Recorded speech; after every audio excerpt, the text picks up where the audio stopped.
Yeah, thank you everyone for attending. Yeah, we appreciate it. So we'll have two talks today, and we're happy to have first talk by Georg Frenck, which will tell us about spaces of positive scalar curvature metrics. All right, thank you. Yeah, thanks for having me and for giving me the opportunity to speak. So I will start by giving a little motivation for why to study Riemannian metrics, which probably is a mistake, because this motivation is not the actual motivation why we do this. So I will give a motivation like 5 to 10 minutes, and afterwards I will say the actual motivation. Okay, so a common theme in mathematics is once you define something, you ask for uniqueness in existence, or the other way around. And well, today I want to talk about Riemannian metrics. So I want to ask these two questions for them. So, and this might sound a bit stupid, but I'm getting to some actual math. So, okay, bear with me. So the first, does M admit a Riemannian metric? And second, uniqueness.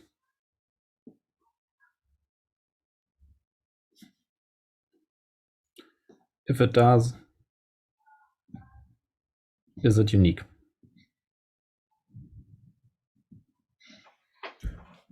And well, this is not hard to answer, because well, one learns pretty early on that the answer to the existence question is always yes. And the reason basically is partitions of unity. So over each small portion of your manifold, you have like a canonical, not a canonical, but you have a metric over some trivialized tangent bundle, a trivialized bundle. So, and you can just patch them together using a partition of unity.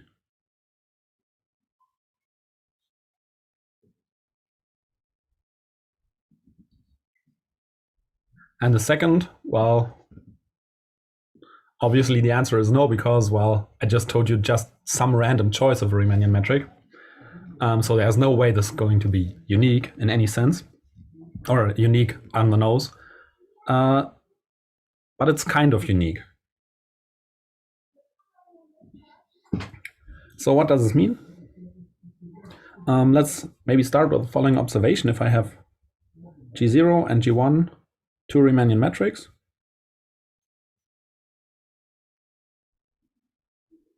and alpha a smooth function from M to the positive reals, 0 to infinity,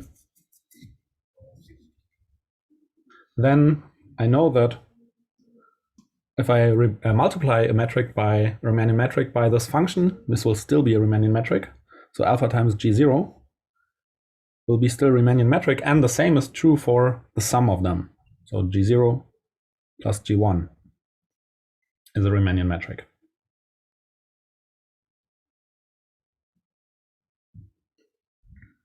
Okay, so if I just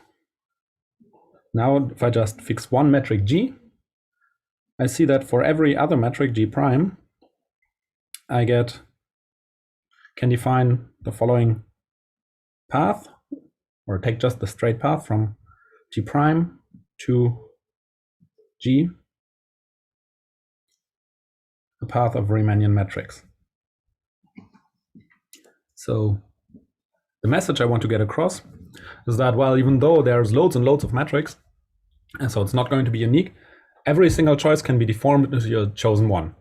So G prime can be deformed into G. And so, well, just asking for uniqueness, as I said, is not a good thing or a good idea, but I can ask for uniqueness up to deformation.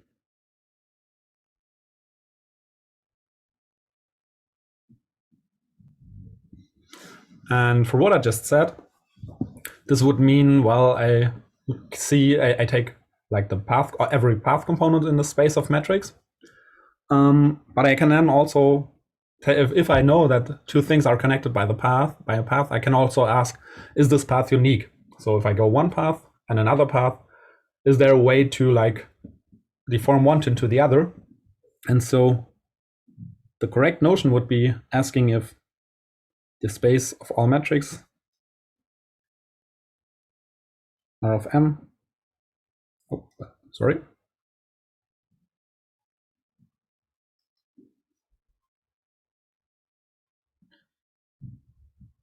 is contractible. And this is the space of all Riemannian metrics.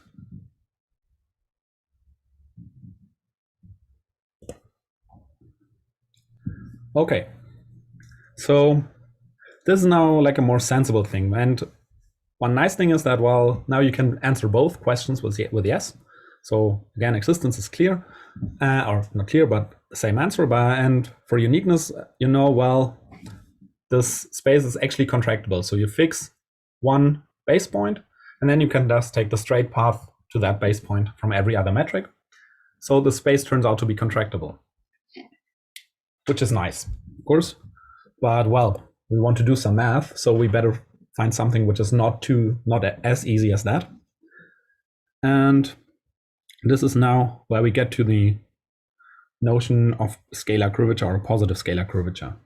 So let's define R plus of M to be the subspace of all Riemannian metrics such that the scalar curvature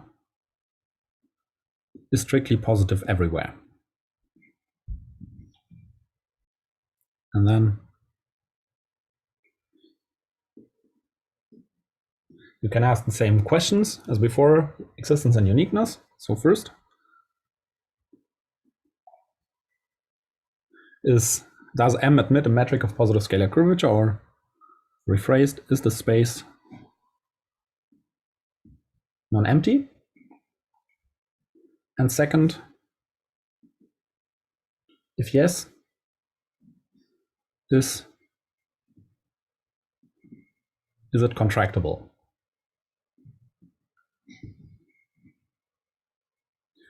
Well, this question actually amounts to computing components, or the number of components, homotopy groups, and so on.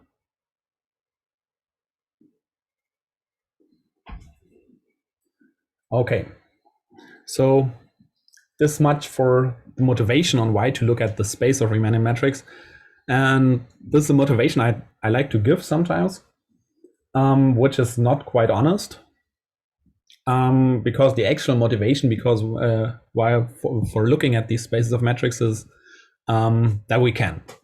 So meaning that this is a space which often is non-trivial, and we have methods to actually attack this question. And today I will talk about these methods a little. So today is about question 2, and I want to describe how to construct and distinguish families or elements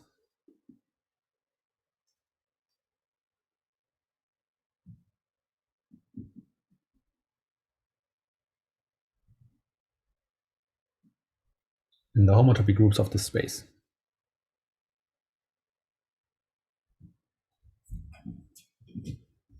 Okay.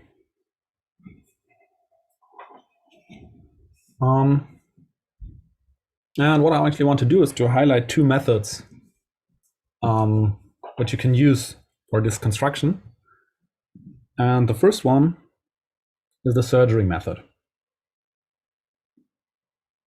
Oh, one thing I wanted to say.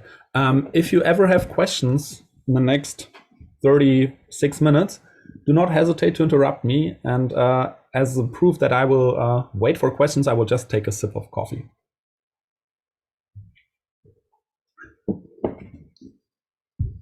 Okay. So the first is the surgery method.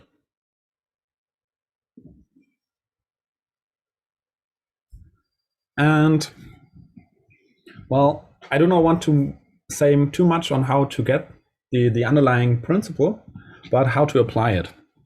So let me pack all of this into a theorem. And of course, this is a survey talk. Every theorem has lots and lots of names attached to it. And I didn't want to write them out, so I just prepared this. This is known as the Gromov-Lawson-Chenyau surgery theorem.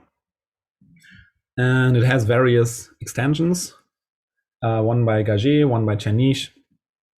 And well, I put my name and Johannes Ebert's name there, which is a bit funny. But yeah, we also did some work on this. So what's the theorem actually say?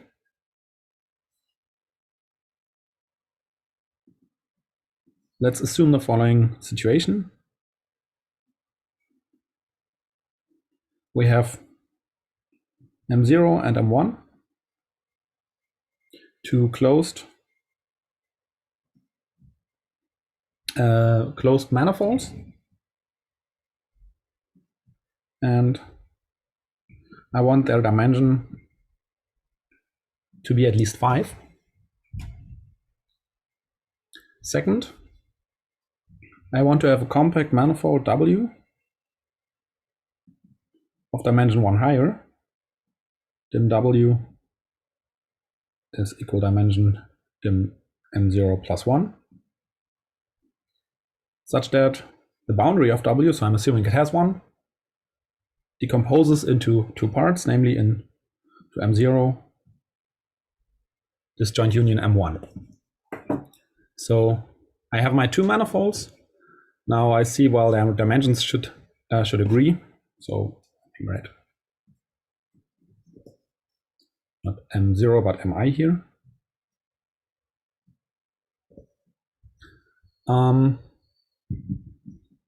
So that dimensions should agree, and I should be able to connect them by another manifold. And the picture you should have in mind is something like this. And this is what's called a cobordism from M0 to M1. Okay. So that's second assumption we want to have, second thing we want to start with. The third is that we want the inclusion from M1 to W to be two connected, which means that the map pi I, well, let's give this inclusion name, iota, pi I of iota, induced map on homotopy groups should be an isomorphism for I smaller than 2, and surjective, so an epimorphism for I equal to 2. So the boundary up to like the two skeletons should not differ too much from the two skeleton of W. And final assumption is that M0 admits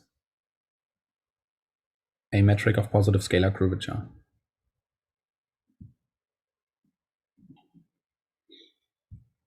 Okay, so this is the situation we have. We have this cobordism W. We have some positive scalar curvature on the incoming boundary, and if I look at the outgoing boundary, then I want to have this inclusion from M1 into W to be two connected. And the conclusion is that then there exists a PSC metric G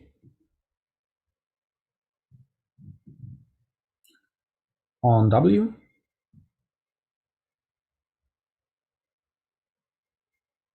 extending the one I have on the outgoing boundary, the incoming boundary, on extending this G0 with, and I want also to assume that it is cylindrical near the boundary.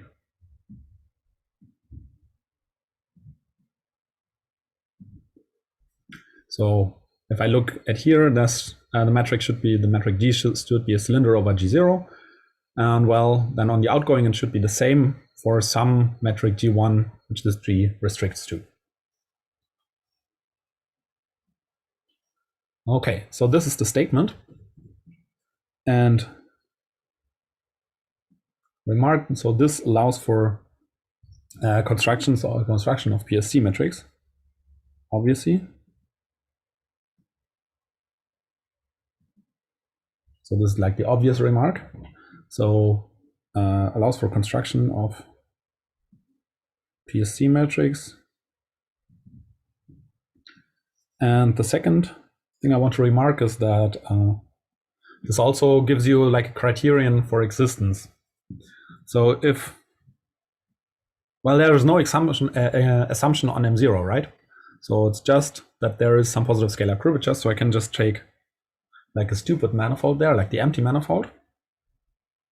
This has a Riemannian metric, namely the empty map from the manifold to the two times the cotangent bundle. So I get the empty metric. And while positive scalar curvature is a pointwise condition, I look at every point. So the empty manifold will fulfill this. So this metric is a positive scalar curvature metric. And so I get the following corollary. If M is the boundary of W, and this inclusion M into W is 2 connected, then M admits positive scalar curvature. Okay, so this is like the construction part of this method. And now onto the distinguishing part. Can I ask a question? So yeah, sure. What is the, do you need this dimension bigger than or equal to 5? Or is the statement kind of silly if it's not, or if you're 3 or 4 or something? I think it is silly in dimensions 3 and below. In dimension 4, there is something going on, I think. But is this statement still true? I don't think so. But I'm not sure. I would have to think about this.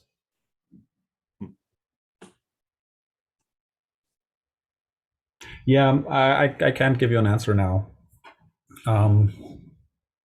It could be that this restriction is actually this assumption on the connectivity is too strong. So that's what happens in dimension 2. And in dimension 3, I think. And in dimension 4, I think there is some room to exploit this where the statement is wrong. But I'm not sure right now. So yeah. Maybe it is still true, but kind of useless. Okay. Because you don't have too many manifolds to actually fulfill these hypotheses. And in high dimensions you do. So yeah, good question actually. I should think about this sometime. Okay. So this was, as I said, the construction part. So let me go on to the distinguishing part. Again, I was too lazy to remember the names or to write them out. And so this is this theorem originates from the Lichner-Rovitch formula, from the Bochner-Weizenberg, or some people call it the Bochner-Weizenberg method or formula. Uses the Atiyah-Singer index theorem and some extension of that due to Nigel Hitchen. So, and what's the statement? The statement is there exists a homomorphism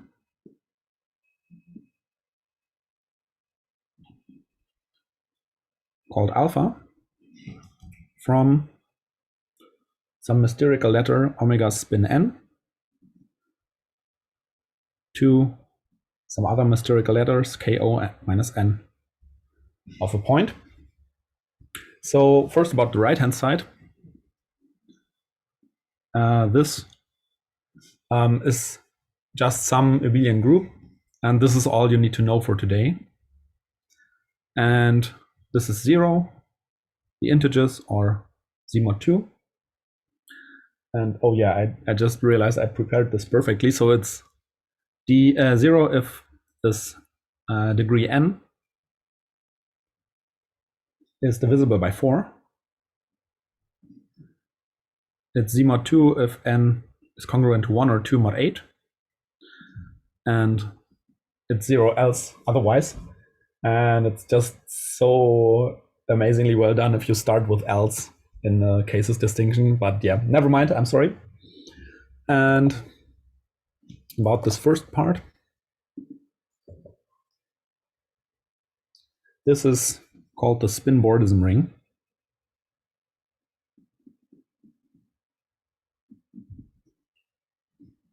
And this looks like, well, you take a look at n-dimensional closed spin manifolds.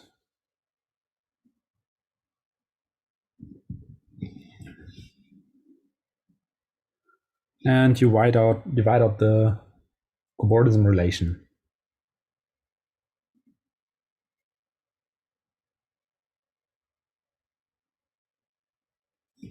So this is just the relation given by this having some manifold connecting these two, some manifold in dimension n+1 connecting your two manifolds you start with. So it's basically the relation is given by this picture. Okay. So yeah, well, this is not much of a statement actually, because well, you could always take the 0 homomorphism, so you need some non-triviality or something that actually satisfies, such that 1 alpha is non-zero if the target is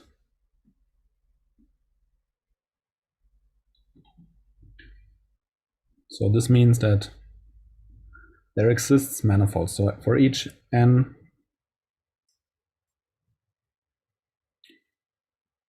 congruent to 0, 1, 2, or 4 mod 8, there exists a manifold xn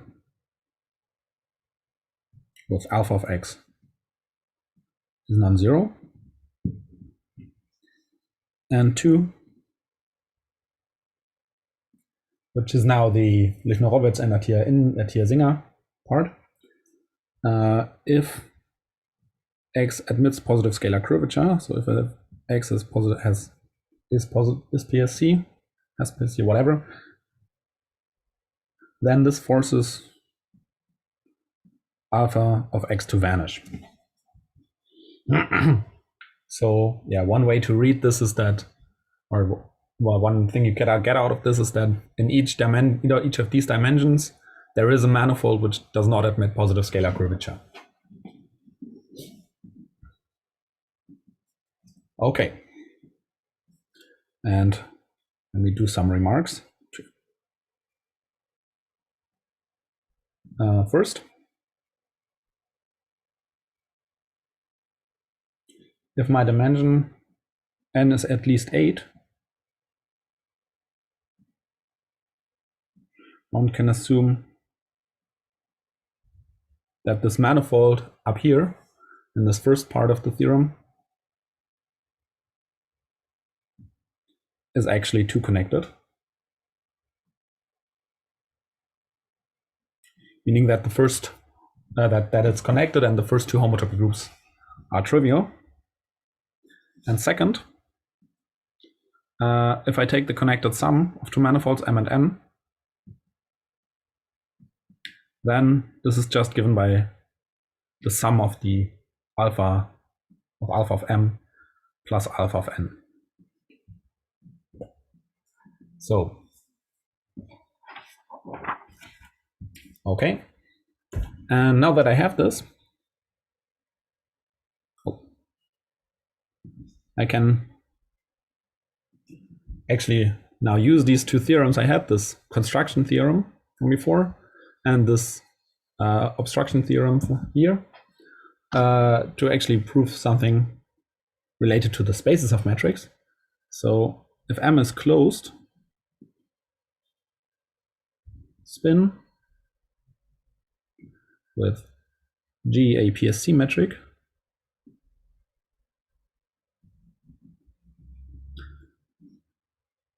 And the dimension of n is at least 7 and congruent to 3 mod 4. So one below these dimensions where I have the integers in these KO groups. Then pi 0 of r plus m has infinitely many components. Okay, and to give a little bit of an overview of what how these high-dimensional positive scalar curvature things work, I actually chose or will try to give a complete proof of this theorem. I have another good question. Yeah. So how did these people think about this this alpha homomorphism? Like, how was it always constructed in terms of like a Dirac operator, or is there some other way of thinking about it? I mean, in dimensions congruent divisible by 4, this is I mean, the alpha invariant is some multiple of the A hat genus, and that's just you take some Pontryagin classes and evaluate against the fundamental class. And so in these dimensions, you have an interpretation which actually survives into the oriented Ordism ring. So this is one way I like to think about this. But I think in these 1 or 2 mod 8 dimensions, I don't think there is a way to define them without the Dirac operator. But yeah, I think the Dirac operator is the way to think about this alpha invariant if you press me. So I don't know if this answers your question. If not, you should be you have to be more specific. No, it's good. Yeah, thank you. Yeah. Okay. So proof.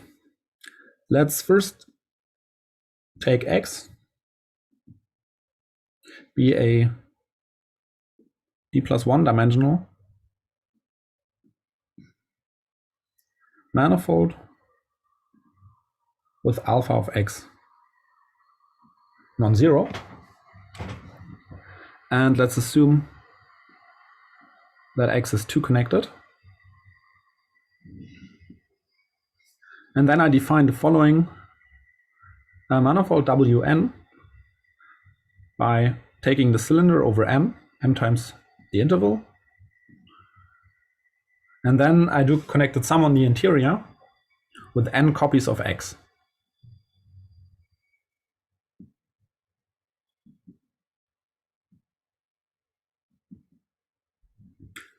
And prepared something for you. This is what this thing looks like. So you have your X, which is the thing over here. You have the cylinder over M. And then you glue on n copies of this X onto your cylinder.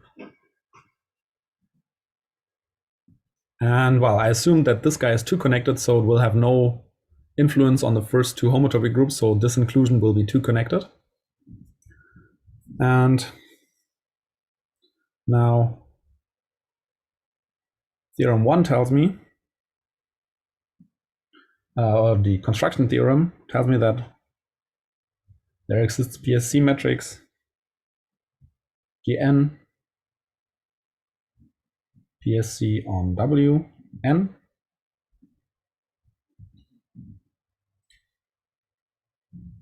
restricting to the metric G I started with. So this is on the left hand, I have this G from the assumption that there is something. And then the theorem tells me, well, that I can extend this and I get something on the other boundary.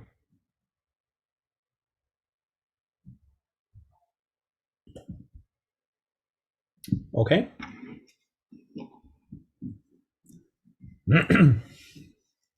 Now, let's see. Well, we now constructed like in an infinite family of metrics, these GNs. And well, this is like a candidate for having infinitely many components. So let's ask, when are they actually in the same component? So let n and m be natural numbers such that Gn and Gm lie in the same component.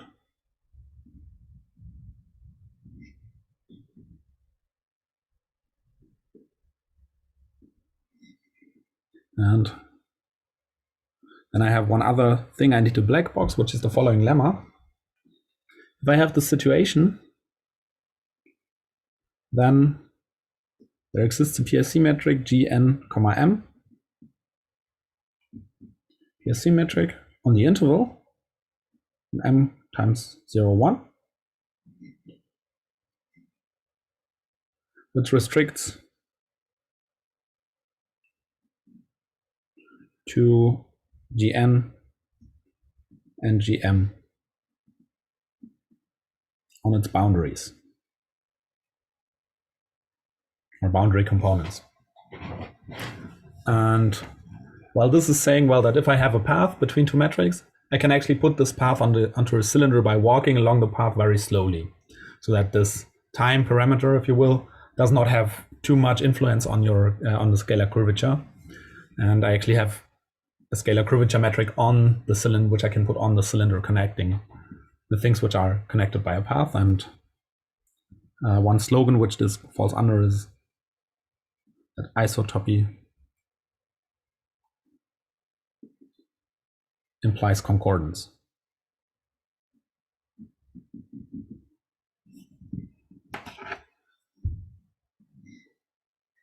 Okay.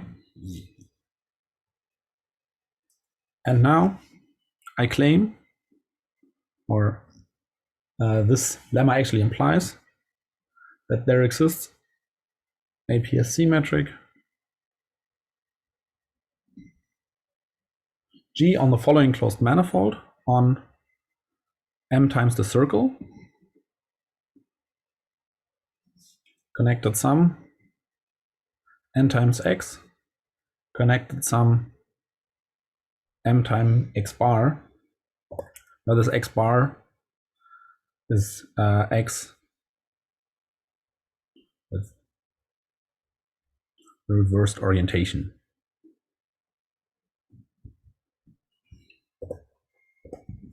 Okay, and this is now the fun part.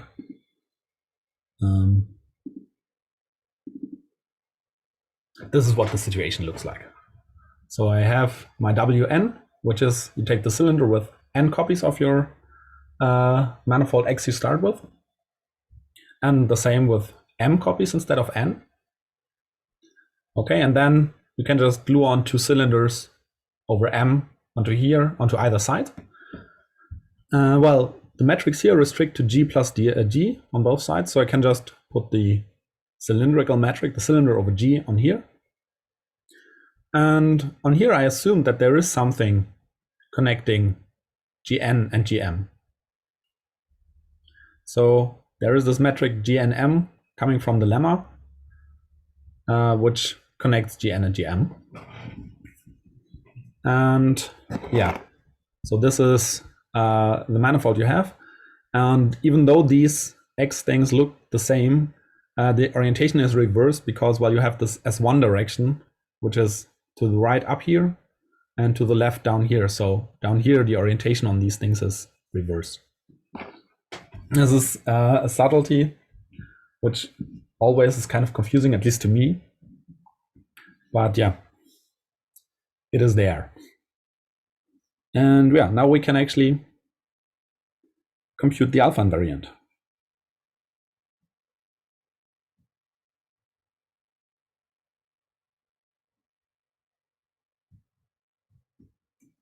So let's look at the alpha invariant of these things. Well, I told you before that if I take connected sums of manifolds, what was it? Was this remark? Then I just can add the single things.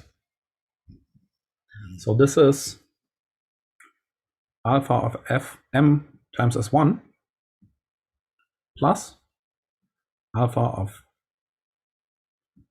n copies of x plus alpha of m copies of x bar.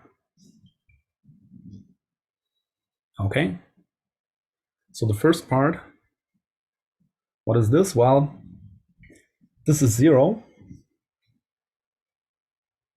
since m times s1 is the boundary of m times d2.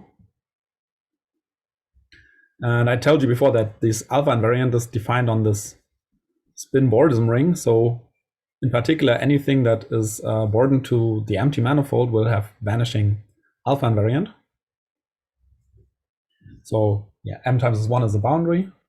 So its alpha invariant has to vanish. Second part is n times alpha of x, because well, this is like n times connected sum, these n times x, and I just have my connected sum formula again, and this is minus m times alpha of x, and this minus comes from reversing the orientation, which is simply the minus or a minus operation in the Bordism ring, in the spin Bordism ring. Okay, so what I end up with is n minus m times alpha of x. And yeah, so let's go one back. This is the alpha invariant of the manifold we computed, and we said before that it is a manifold of positive scalar curvature. So this guy up here vanishes actually.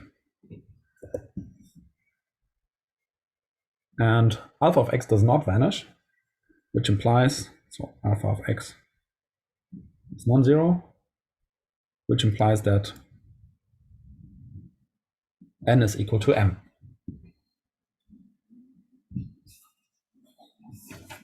And the upshot is that Gn lie in pairwise distinct components. And so there are infinitely many of those.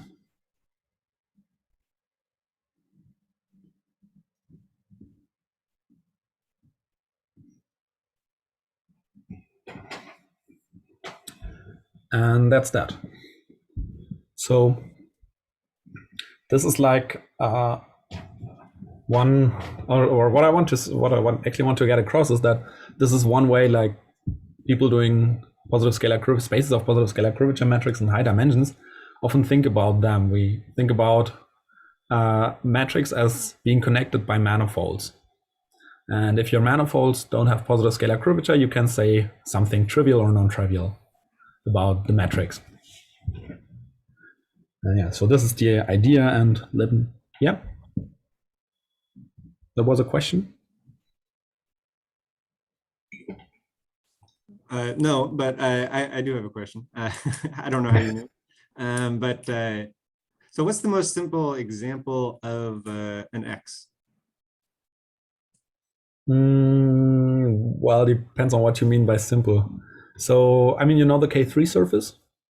You just take the square of the K3 surface, or the powers, K3 surface to the n. So the K3 surface has... oh, that's not too connected, right? Yeah, right. You need to do some surgeries then. Right, that's a very good point.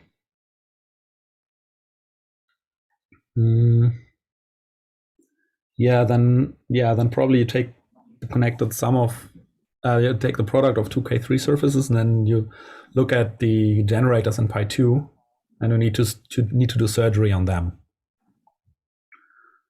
Yeah, that would be one thing, and the other, which people usually say, is you take like the Bott manifold, which is the 8 manifold, which gives you Bott periodicity, and again you do surgeries to make it two connected.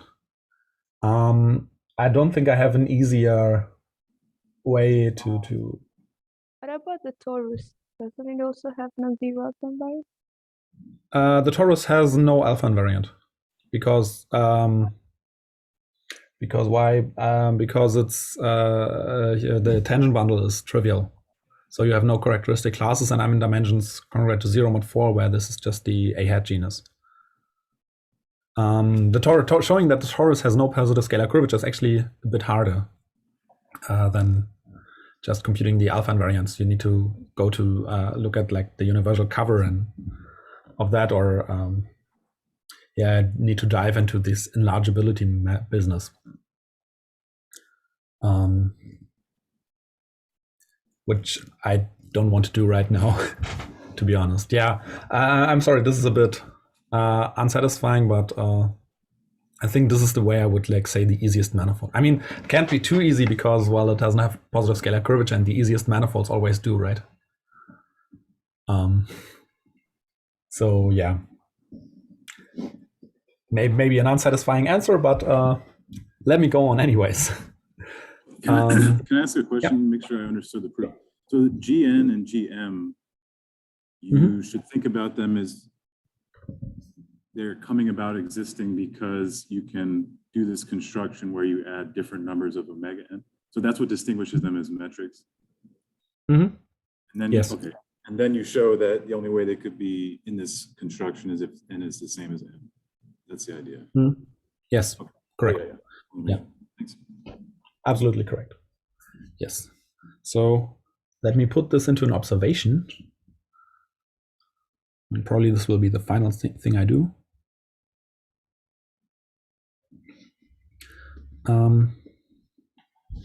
Which is supposed to like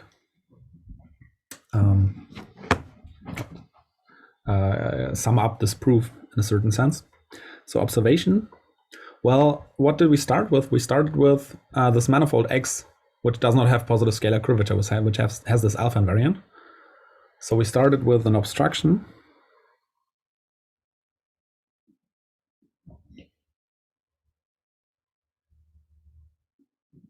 against the existence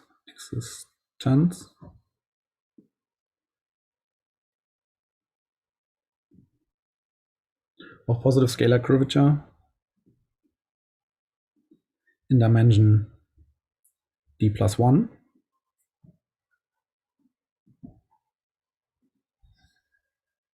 And well, then I started using this surgery procedure.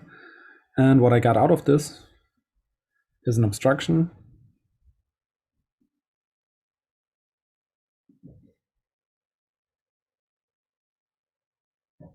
against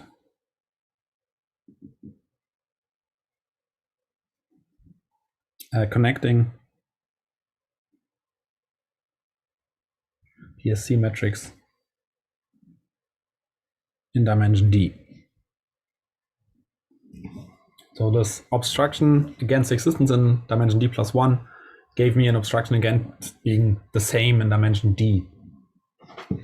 And one thing I added in my notes, which probably makes the statement, this observation, a little less correct, is that while I'm not only interested in obstructions, but I'm interested in realizable obstructions. So I don't just want to have some obstruction which tells you there is no positive scalar curvature, but I also want to say, well, there is a manifold actually satisfying having a non-trivial obstruction, because this whole proof builds on having this X in the first place. If you don't have a manifold X to start with, you got nothing. There is no way to go forward in the construction. So in a certain sense, I want to go from realizable obstructions to, on the other hand, let's say non-trivial obstructions. Actually saying, well, there are two metrics which attain this obstructions. And this is the first or the most what I wanted to talk about. And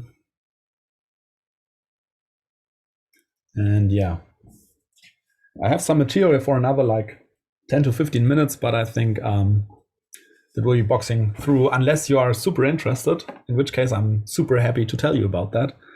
And other than that, I would just like to call it a day. at this point, and thank you for your attention. Okay, great. Thank you. Let's thank Georg.